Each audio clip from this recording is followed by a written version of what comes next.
I'm Adam Collins. This is the outside view for Women's Cricket Zone at this T20 World Cup, which is turning into a cracking little tournament. Australia and India were the victors today. We expected them to be the victors, but certainly in the case of the home side, they were incredibly hard held.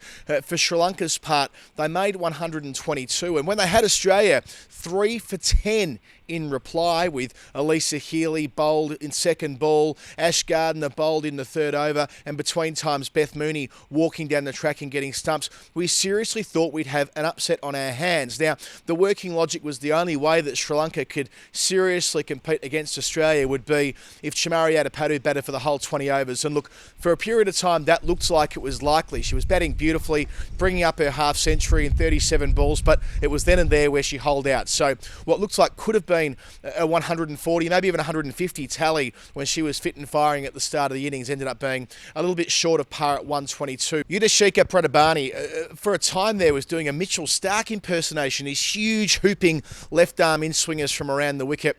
She castled Elisa Healy, like I said, second ball with one of the best balls she'll ever bowl in her professional career. And when she did almost exactly the same thing to Ashley Gardner, I'll tell you what, there were TVs getting flicked on all around Australia, because had Australia lost this game, that would have been tournament over in straight sets. In the end, the composure of Rachel Haynes and Meg Lanning got them home. They took Australia from 10 to 105, putting on 95 for the fourth wicket. And for Haynes' part, she made 60 or 47 balls, the clear player of the match.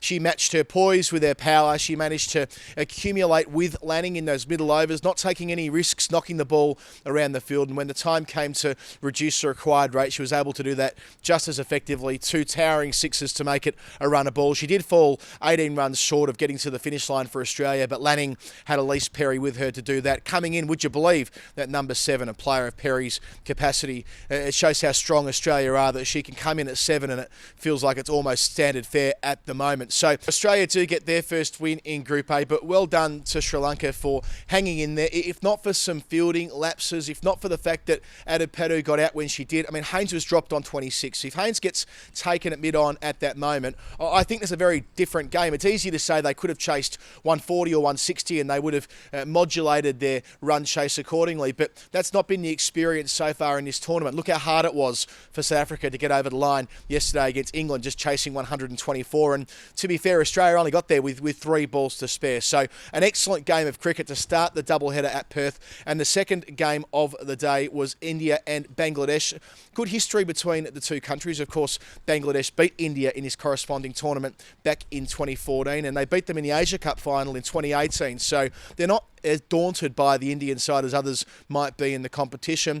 But Shafali Verma, she had to step up as the senior opener. Smriti Mandana missed through illness, and Verma, we've said so much about her in the lead up to this tournament. She had a couple of towering sixes. She was dominant through the power play for her 39 from 17 balls. It was the defining contribution of this match with the bat. The middle order were a bit wonky on this occasion. Harmanpreet got out from a slack cut to backward point, a ball she should have got on top of. And there was a chaotic run out with Deepti Sharma and Veda Krishnamurthy ending up at the same end. But thankfully for Veda, she made the most of that opportunity and she clouded 4 boundaries in the first 6 balls that she faced, really making her own of that finisher role at the moment. It was sufficient to get India up to that 140 mark, 142 to be precise. Again, the fielding, Bangladesh had their opportunities, a couple of excellent catches and one great run out along the way as well. But you feel as though had they been more efficient in the field, they could have kept India to maybe 120 or 130, and look, who knows, that might have been sufficient. Mashida Khatum at the top of the order, the bespectacled 20-year-old opener. She was out for 30 in the 8th over. They were going okay, trending all right at the halfway mark. They were 61 for 3 at that point. They got within striking distance, needing 49 runs from the last 30 balls. But Poonam Yadav, again, what a star. The little pint-sized leg spinner. She's an underestimated bowler, of course, having to come back from injury to even be available for this tournament. 4 wickets against Australia on opening night.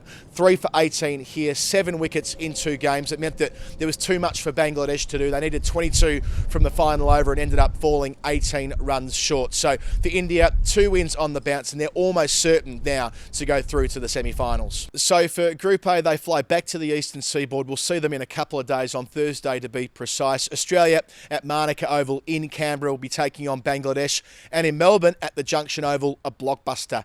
India and New Zealand. Whoever wins that game definitely will be in the semi-finals. If New Zealand do overcome India, well, that changes everything. It almost makes it certain that net run rate will determine the two teams which will go through from Pool A. As for Pool B, tomorrow, as I mentioned, is a rest day, but on Wednesday, Pakistan make their first appearance of the tournament at Manica Oval against the West Indies, and England will play Thailand. Both teams trying to get off the mark in this tournament. Thanks for watching The Outside View for Women's Cricket Zone with Adam Collins. Keep following us on all the platforms, Instagram, Twitter, Facebook. We're here every single day of this T20 World Cup. Until tomorrow, goodbye.